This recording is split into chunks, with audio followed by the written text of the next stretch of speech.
looking at the technological advances. I used to be on dial-up looking for... Welcome to 3 Count Commentaries. In lieu of doing an entire Raw review, we just focus on a little bit of bits and pieces here. And in this video, we want to talk about Dewdrop, who is turned heel on Bianca Belair. And I love this. I like the women's segment tonight. There was only one women's segment that featured almost all of the women, but I loved it. It was very layered storytelling.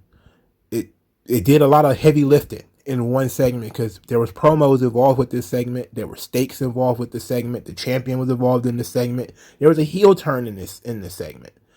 So let's get into it. We have the locker room. They go to the women's locker room and they picked the teams for Survivor Series. And those 5 women who were picked for Survivor Series will face each other in a fatal 5-way for a title match. Now, I don't like that they did this before Survivor Series. I think if this team would have won, this should have been their reward, that they all fight each other and, you know, they get the title shot. I mean, people are screaming about stakes for Survivor Series, and then they go and do this. They're screaming about stakes for Survivor Series, and instead of saying the winning team will fight each other and the winner will get a title shot, which makes perfect sense. Yes, let's do that. That makes sense for us to have a 5-on-5 match because now it's an eliminator. You know, the winning team gets something. They get an opportunity to be a top contender. But they did this before Survivor Series, which of course begs the question, how dumb can you be? So they did a segment where each woman got an opportunity to talk for the most part. And there were some people that were making some sense. Dana Brooke talked about being looked over. Carmella and Zelina Vega were, they took cracks at her. Nikki Ash thought she should have been on the team. Everybody made fun of her. Dewdrop very subtly said, well, why does Bianca Belair get another chance? Like, how many chances should somebody even get? And it came across, like, I like that she said her name instead of saying, throwing shade. Let's put it like that. She was like, well, why does Bianca get a title shot? She's already lost. And Bianca didn't have a good response. Nobody did. Nobody can explain why she keeps getting title matches. Nobody can explain that. It just is what it is. Stars get treated different. So Bianca and Dewdrop now have a problem, and it was very subtle. And we thought, okay, Dewdrop is a character that is kind of lost in the weeds now. She had lost cleanly to Zelina Vega, and she's lost by cheating to Zelina Vega. So she really she's in a rut. And she's at the point where, the character is frustrated. Oh, what more do I need to do? What do I need to do to take it to the next level? So then they start the match, the introductions for the match and everything. And during the introductions, we get 2 promos. Zelina Vega and Carmella cut promos. Zelina Vega talked about the pitiful state of the women's division. It makes her the only one capable of taking the title to the next level. Carmella, the beautiful diamond of the WWE, wants to be the most beautiful champion. And of course, she's wrestling in a mask, which is still hilarious to me to this day. Rhea Ripley is there, and she is an important part of this match because they did a lot of storytelling with Rhea Ripley in this match. But of course, she was very understated. In so much as she's already a tag team champion. Just kind of how like Zelina Vega is already the queen of the ring. So it's like, how far are you really going to push somebody who's already in the middle of a push, kind of? And so it was a very interesting decision that they made to put Zelina and Rhea Ripley in this match because they already have their own kind of thing. And that was a story that was told in this match too. There was the story of Bianca and Rhea. That they were in the ring all the time. They tried to get the big match, the big fight feel from the 2 of them. That, people really want to see that. Do we really want to see Bianca Belair versus Rhea Ripley? It's like, of course. I don't know how many matches they had in NXT, but I don't think it was many. And they, of course, teased that they were really going to tie it up.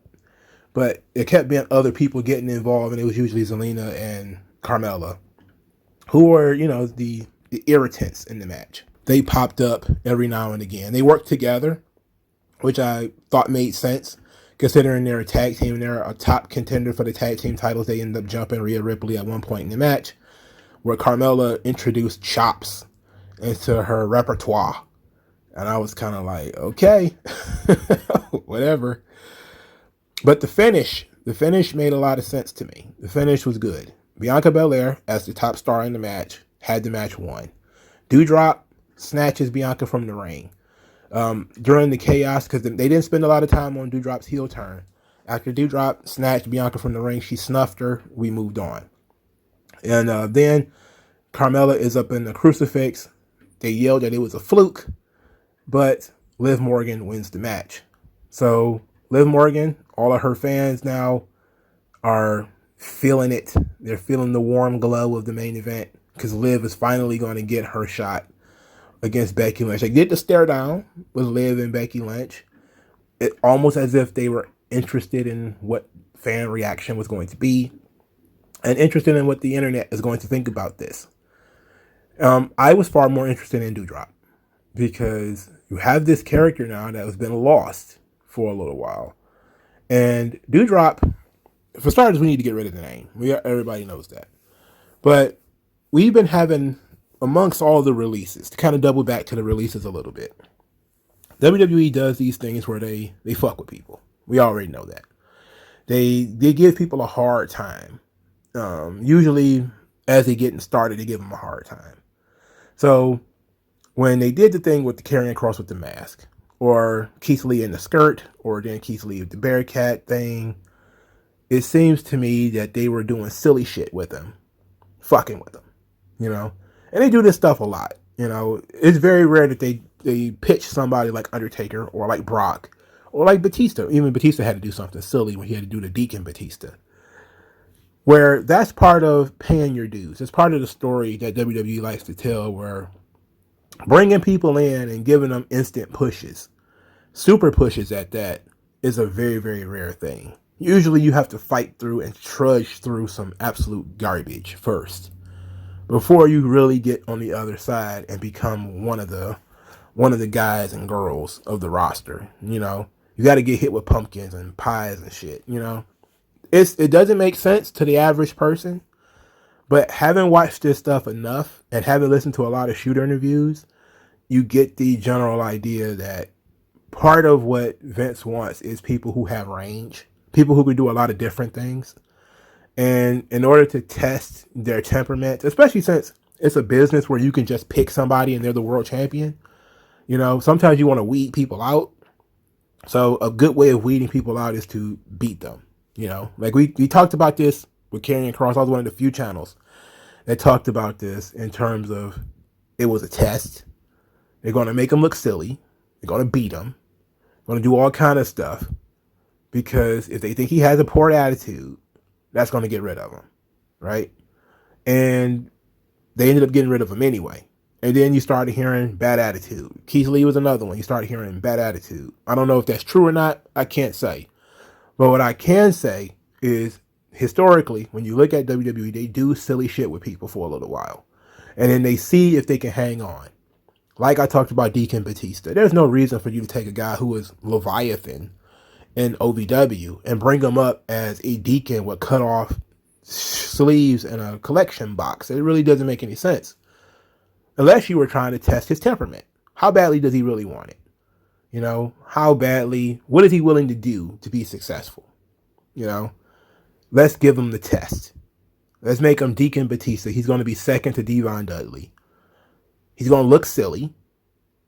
It's not going to be what he wants to do. But if you do that for a little while, and then you get the big push later on, then it makes it seem like, okay, you went through some of the silly stuff too. Because you're going to get it eventually. Undertaker even had to do it. All those years of feuding with guys like Giant Gonzalez and Mabel and stuff like that, he didn't want to do that. And he was pretty vocal about it in recent years. that he didn't really want to work with those guys, and he didn't want to work the way that he was working, but that's what they expected of him. It's part of the test. If you're going to be one of our guys, how far are you willing to go?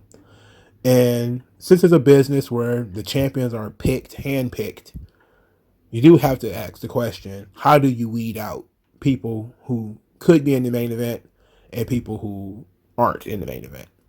And sometimes people who are in the main event have to go through a weird stage or do weird stuff. Like Shawn Michaels had to wrestle in chaps. He had to walk to the ring in chaps, in chains, and leather and stuff. He was a stripper. Like the character was a stripper. And instead of complaining about it, bitching and moaning and whining about it, he went out there and made the best of it. Now you can't unsee Shawn Michaels coming to the ring without having all those glittery chains and everything all over him. It's just completely integral to the character. And Kurt Angle with the three eyes, it was silly, it was goofy. It wasn't, the milk and the small cowboy hat. Rocky Maivia with the weird gear, like that weird stuff he was wearing. It was like, yeah, you go through that stage because that's part of your story when you come to WWE. Is where did you come from? Oh yeah, remember they did this silly thing with me. I was the ringmaster and I didn't get to talk. I didn't get to do anything. And Chili McFreeze and guys tell those stories for 30 years. That oh, they had this stupid idea for me, Mason the Mutilator, but I made it my own. I ended up making it Mankind. And so these kind of tests are always thrown at people, and Dewdrop was probably one of those. Well, they probably heard a lot about her. She was so talented, she was so good, she has good personality, yada yada yada. And they was like, fuck it, let's see how good of a personality she really got. We're gonna call you Dewdrop, and we're gonna make you the protege of Eva Marie. Now go out there and make it work. And it seems like they might have been impressed with her and decided, you know what? She's kind of been owning the Dewdrop thing. She started doing the little dance. She had the theme song. She wears like sparklers all over her face, glitter and everything. Now she's like a fat Barbie. And they were like, okay, well, she may be because she owned it and she's been going out there doing it. And she's been defending the character online, which is weird. I don't know why she would do that. That's taking it to the next level. But she's now being transitioned away from that, because she debuted not too long after Keith Lee and all those guys, right? I think that might have been in the same year. No, I think she debuted this year. Yeah, Keith Lee debuted last year. So it was like, it might have been around Karrion Kross time. So these guys who, maybe didn't pass the test, and Dewdrop did. So now they're going to move away from the Dewdrop stuff. Are we going to drop the name? I know on Twitter she calls herself Double D. I think that's a pretty cool name. It has a more of a badass feel to it. They probably will not go back to Piper Niven or Viper Niven. They're definitely not going to do Viper Niven because of Randy Orton. So they're probably not going to do Piper because of Roddy Piper. So what is her name going to be? Are they going to change her theme song? Which they should. They're going to have to change her look, her theme song. And it ought to be very interesting how they're going to revamp her from what she is now, which is basically Fat Barbie, to what she's going to be in the future. And I saw a lot of people say this too. And I just kind of want to talk about it since we're on the subject. Since I was already talking about releases anyway. A lot of people talked about the releases, a lot of it being they did these dark matches. And you could see how the dark matches were sizing up folks. And then they started doing cuts almost immediately after the dark matches. And that it seemed like they had come up with replacements for pretty much everybody that they cut. And that Nia Jax's replacement was Dewdrop. And that, what was Nia Jax's whole thing? Well, she was the big woman on the roster. She was, the big powerhouse. And then you have Dewdrop, who is younger than Nia Jax. A little bit shorter, but just as big. She can work. And she seems to have a better attitude than Nia Jax. Nia Jax's attitude is notoriously not the best, and she's temperamental in the ring and she's, hurts people, So maybe they decide, okay, we've done everything we can do with Nia Jax. We'll just replace her with Dewdrop. Just like, Keith Lee wants to have a bad attitude. If that's the case, I don't know. I don't believe it. But then again, I don't know Keith Lee either, so I don't know. But if that's the case, then we say, well, we got Odyssey Jones, the younger guy, big guy, just as big as Keith. Maybe not as athletic, maybe not as seasoned. We can deal with that part. But we can just make our own Keith Lee if that's going to be the case. If we're going to give us a hard time about this thing, we'll just make our own, And that could be the case. WWE is known for doing that. The obvious guys that they get, Dusty Rhodes, Harley Race, they flounder. And then they pick some guy out of obscurity like Jim Hellwig, and all of a sudden that guy's one of the biggest stars in the business. Guy like Randy Savage, who was barely local. If you know the history, he was in a second to third tier Tennessee territory.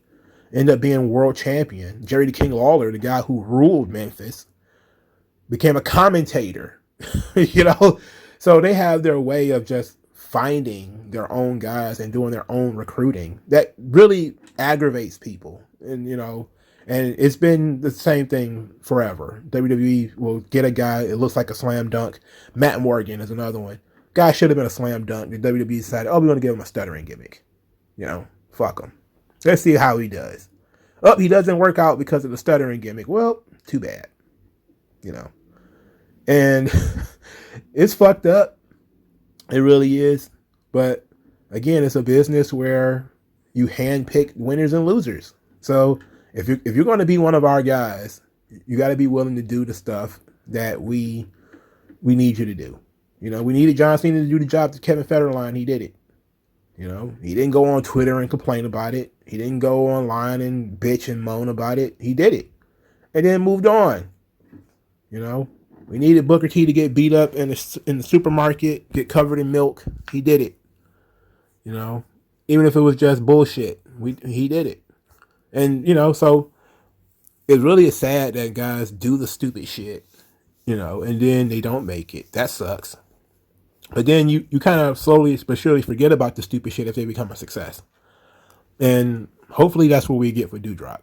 So Dewdrop is in this interesting position where she's going to get renewed interest in her character, renewed interest in what she's doing. Hopefully this pays out. She's going to get a big feud with Bianca Belair. And I said it before that, the true mark of main events is being able to feud without the title. And Bianca Belair is about to enter her first real feud without the title. And it's going to be jealous Dewdrop, who feels like she's been held down or that Bianca Belair is getting too many opportunities. And the very interesting piece of this is that Liv Morgan also felt like she wasn't getting a shot, and now she is.